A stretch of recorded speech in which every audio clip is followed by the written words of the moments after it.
We're so happy to have you here today with us. Thanks, you. Yeah. First of all, could you introduce yourself a little bit so our audience know who you are?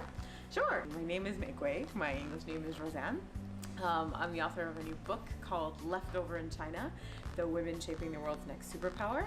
And in case the title didn't make it obvious, it's about Shen. So I was previously based in Beijing for 5 years as a television reporter. And now I work for The Economist. I cover Cuba. Oh, awesome. Wow, interesting. Do you have to travel there often? I do, yeah. I actually spend time between, I live in New York City and travel back and forth between there and Havana.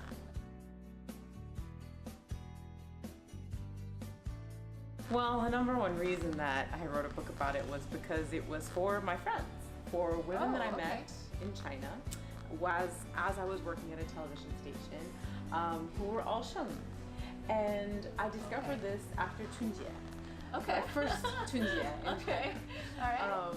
I got back from motorbiking around Yunnan, and I got to the office, and all of my colleagues, my otherwise very chipper, very upbeat colleagues, who were the producers and the editors and the women in charge of this international news network, were in a different mood. Okay. I thought, what's going on? And they told me, we just came home from our 老家, Okay. and our parents 一直在催我们你什么时候结婚？你有没有男朋友？年龄已经到了，你不年轻。That's really funny. Yeah, that is so true.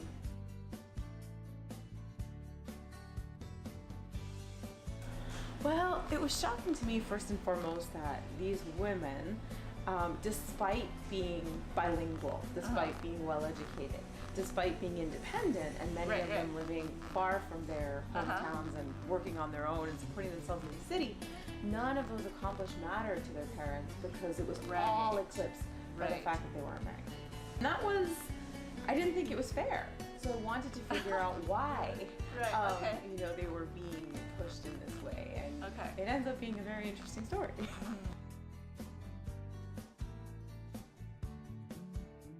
It does, but much more severely in China. And this character that you mentioned, June, is a perfect example of it, right? Because she's Chinese, 她是北京人, but she's an only daughter.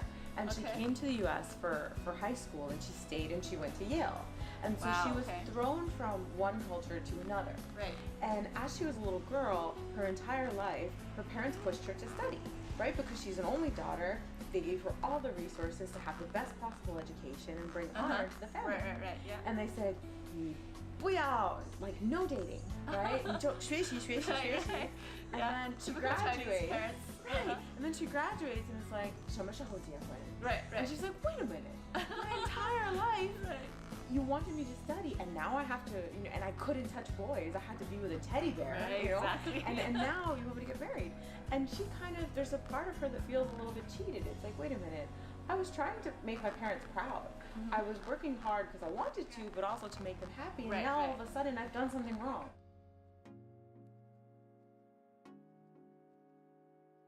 Well, I've done research on like the persistence of marriage hypergamy in other countries, right? And in most countries where women start to out-educate men, that need to marry up erodes. But that hasn't happened in China. China has actually defied that trend. I cite research in the book from demographers who look at this in over 60 countries. And almost everywhere it goes away. But it hasn't in China, Jason. All right. It's very new. I think what we're more likely to see in China is perhaps more women not getting married or marrying later. Getting married later for sure. And then maybe a higher percentage of women not getting married.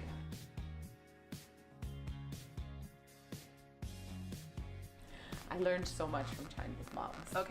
At first I was kind of angry at Chinese moms. I thought, why are you pushing your kids with so much pressure to get married? Like, let them be. Stop being so selfish. Right. And then I realized that a lot of what they were doing actually came from a good place. They wanted someone who would 照顾 their daughters. They wanted them to be taken care of after their parents were too old to look after them. It came from a place of love, but it translated into frenzy, right? So I met with mothers who would sort of frantically go 算八字, and Right, they would, you know, right, go to okay. Yonghegong Temple and start asking the monks questions. 我的女儿什么时候结婚? And if the monk said, 34岁, she was like, 34岁怎么办? 我睡不着了. And they would just go very wacky. And a lot of times that would really happen around Chunjie, right? Right. It was like It's a very high pressure time for singles. exactly.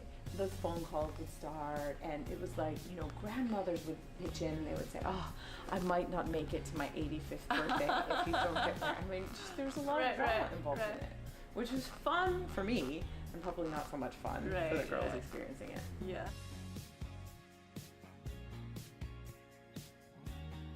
Well, for foreign readers, so Americans, I was hoping that they would get a more nuanced understanding of China. Okay. There's a lot of misinformation about what happens in China, Definitely. and there's not much of an understanding of what young people in China want. We have this idea of a one-child policy very engraved in our minds, and China is a very authoritarian place, but we don't understand the complexities of what the one-child policy meant for this generation and just how different it is, right? This generation of chickens that has led to a generation of ducks that is completely different from their parents. So Right. that's what I hope Americans will get, just a more nuanced understanding of China. And for Chinese readers, I hope they're amused by this crazy American who spent all this time trying to understand the complexities of their culture. And I also hope it's something that they'll share with their parents. I mean, I wrote this for, you know, the women I first met at the TV station who I thought were being judged unfairly by their parents. This is for them. And if their moms can read it in Chinese, which they will be able to as of August, and realize, wait a minute, there are other single women in the country. You know, my daughter isn't the only danshan for miles around. Yeah.